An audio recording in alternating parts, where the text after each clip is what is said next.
الخوف من اني افقد المعلومه او تجيلي المعلومه متاخر. فومو fear of missing، وكاني عايزه دايما ابقى عارفه كل حاجه بتحصل في كل بلاتفورم، فطول الوقت عماله اجري ما بين الابلكيشنز المختلفه. ان انا ابقى خايفه من انه حاجه تفوتني او حاجه تروح مني، ده هيستدعي ان انا طول الوقت هبقى ماسكه التليفون في ايدي وبلف من هنا لهنا لهنا لهنا لهنا. ده بيبرمج المخ على ان هو يكون مدى استيعابه قصير. بشوف هنا برد، بشوف هنا بعلق، بشوف هنا بدي لايك، بشوف هنا بعمل كذا، بس انا ما بحاولش ان انا الموضوع يطول معايا. فالمخ بتاعنا بيبتدي يبقى درجه انتباهه وتركيزه في اي موضوع ما عادش ياخد 10 ربع ساعه، 10 دقايق لربع ساعه، ده كتير عليه قوي. هو يا دوبك لحظتها وخلاص، دقيقتها وخلاص. فعشان كده ده ساعات بيبان لنا في الاطفال الصغيرين وكأن عندهم تشتت انتباه، عمالين يجروا من حته لحته لحته لحته. كتير قوي من الامهات بتستسهل انها تدي التليفون لابنها ولا لبنتها الصغيرين عشان هي تعرف تعمل اللي هي عايزاه. ده مش صحي يا مدام. حضرتك اديله اي حاجه يشتغلها بايديه احسن ما انك انت تديله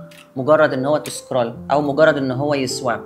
الفكره بتاعت انه الخبر واول اكون واحد يعرفه عشان انشر للناس او ابقى انا عارفه، دي بتخلينا ساعات ما نعرفش نركز. ودي شكوى بسمعها كتير في العياده. انا ما عادش بركز يا دكتور. اقول لها التليفون في ايدك قد ايه يا مدام؟ تقول لي طول اليوم. اقول لها طب سيبيه كده لمده ربع ساعه.